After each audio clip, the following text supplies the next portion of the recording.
You know what this is. You know.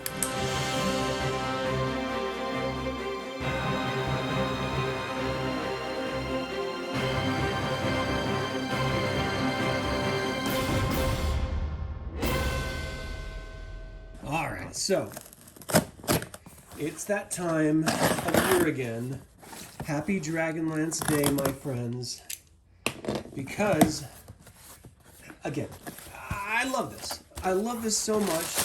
I made a video about the review before I actually got this, which means I had to get the audiobook version, but you gotta have the hardback, right? So this is Dragons of Fate. This is the second novel in the Dragonlance Destinies trilogy, meaning there's one more coming next year. We got Raceland Magier, Destina Rosethorn, Stern Brightblade, and should I tell you who that is? I'm gonna wait until my spoiler review, but I do know who it is. It's a pretty big one. So, praise for Dragons of Deceit. Why are they giving us Dragons of Deceit praise? Who cares? We've already read these. Like, we need praise for Dragons of Fate. And of course, we have the same map that is just weird. The first time I saw this map, I was like, oh, that's really cool. Look at this map. This is really great. But no, I'm just like, nah, it's kind of garbage. Kind of garbage. About the authors, references, acknowledgements. So, I listened to Shivanbot's other podcast, which is Dragonlance Chronicles, and they sort of just talk about the Chronicles. So far, they're still in Dragons Out of Twilight after a year. I'm surprised because there are so many errors and inconsistencies in the history of different objects and locations in this book that I do not have faith in him anymore. I used to have faith in him, but not anymore. Because he let them down. He has got some stuff way wrong. Not from me saying it, from the sources that they have released themselves. Margaret Weis Productions errors.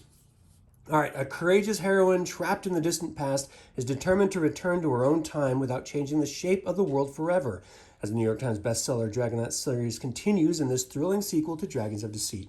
A clash of powerful magical forces sets off the Graygem of Gargath, sending Destina Rosethorn and her companions deeper into the past than she intended, to the age of Huma Dragonsbane and the Third Dragon War. Ironically, in the actual story, they don't call him Dragonbane. He has a different last name. Now, with the device of time journeying shattered, they must find another way back to their own era before the Graygem irrevocably alters history and the Third Dragon War ends in defeat for the forces of good. While the battle rages on, Destina tries desperately to make amends and prevent disaster. Raceland and Sturm encounter their heroes Huma and Magius and must reconcile the myths with the men. And Tasselhoff, which again doesn't really happen, so I don't know why they lean into that at all. And Tasselhoff, shocked that the Knights Solemni have never heard of Dragonlances, sets out to find the famed weapons. And that event sounds like it should be something impactful and interesting. It's not. But as the forces of the Dark Queen close in the High Clerist's Tower, Destina's party must return to their own timeline together, or not at all, which is an interesting way of doing it. Now look at this. Pre-Cataclysm map. I did not see that. That's dope. I like that a lot. That's a cool looking map. All right, I'm going to have to look for that in the digital form. Nice. I like it. I love the feel of a new book and the pages and stuff.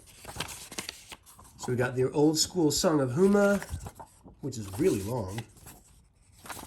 And then, of course, the book. I'm just looking for chapter heading. I wish they would go to Dennis Beauvais again and ask him to give some chapter heading imagery, because he was dope. He was a great artist. This is so good.